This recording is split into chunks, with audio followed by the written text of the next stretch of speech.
কোটা সংস্কার আন্দোলনকে ঘিরে সহিংসতায় সারা দেশে ব্যাপক প্রাণহানি ঘটেছে।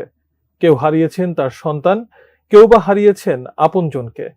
পুলিশের বুলেটের সামনে বুক পেতে দেওয়ার ঘটনা ঘটেছে এবারের এই আন্দোলনে। তেমনি একটি হৃদয় বিদারক ঘটনা উঠে এসেছে জাতীয় দৈনিক প্রথম আলোর একটি প্রতিবেদনে। পিতার সামনে সন্তানের করুণ মৃত্যুর সেই তথ্যই তুলে ধরেছেন সহকর্মী মোহাম্মদ সোহাগ বিশ্বাস। জাতীয় দৈনিক প্রথম আলোর একটি প্রতিবেদনে ২৬ জুলাই বলা হয়, ১৮ জুলাই বৃহস্পতিবার বিকেলে নরসিংদী শহরের জেলখানার মোড়ে কোটা সংস্কারের দাবিতে আন্দোলনকারীদের সঙ্গে পুলিশের ধাওয়া পাল্টা ধাওয়া ও গোলাগুলির সময় রাবার বুলেটের আঘাতে ঘটনাস্থলে মারা যায় নবম শ্রেণী পড়ুয়া তাহমিদ ভুঁইয়া তামিম। তার লাশ স্ট্রেচারে রেখে স্লোগান দিচ্ছিলেন আন্দোলনকারীরা। সে সময় আবারও গুলি চালায় পুলিশ। সেই গুলি তাহমিদের লাশেও লাগে। প্রায় ১০০ গজ দূরে দাঁড়িয়ে তাহমিদের বাবা রফিকুল ইসলাম ভুঁইয়া অসহায়ের মতো সেই দৃশ্য দেখেছেন।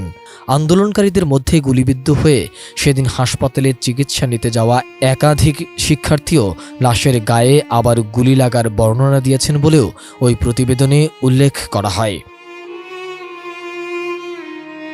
নিহত তাহমিদ নাসিমা কাদির মোল্লা হাই স্কুল অ্যান্ড হোমসের শিক্ষার্থী ছিল।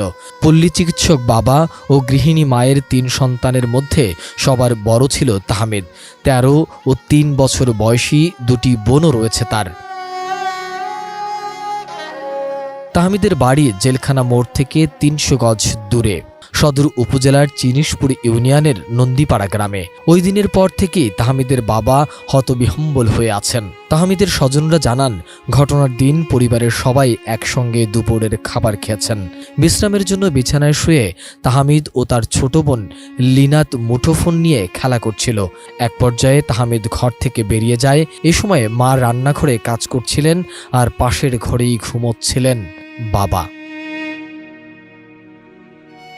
ওই প্রতিবেদনে আরও বলা হয়, তাহমিদকে কোথাও না পেয়ে পরিবারের সদস্যরা খোঁজাখুঁজি শুরু করেন।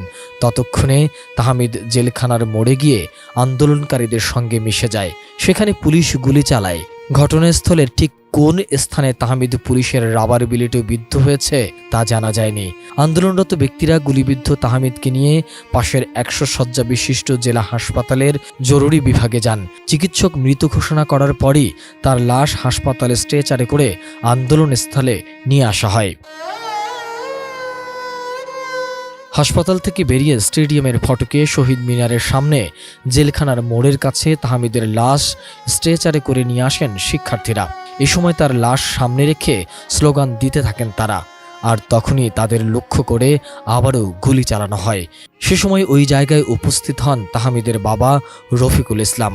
নিরুপায় বাবা হতবিহ্বল দৃষ্টিতে দেখেন ছেলের লাশে আবারও গুলি লাগার মতো অবিশ্বাস্য ঘটনা। রফিকুল চিৎকার করতে থাকলে আন্দোলনকারীরা তাকে মসজিদের ভিতরে টেনে নিয়ে যান। গোলাগুলি কিছুটা কমলে শিক্ষার্থীদের সহায়তায় তাহমিদের লাশ নিয়ে বাড়িতে ফেরেন রফিকুল। ছেলের বিদ্যালয় ও স্থানীয় ঈদগাহে ২ দফা জানাজা নামাজ শেষে ময়নাতদন্ত ছাড়াই চিনিশপুর কবরস্থানে লাশ ওই রাতেই দাফন করা হয়। মোহাম্মদ সোহাগ বিশ্বাস, এটিএন নিউজ, ঢাকা।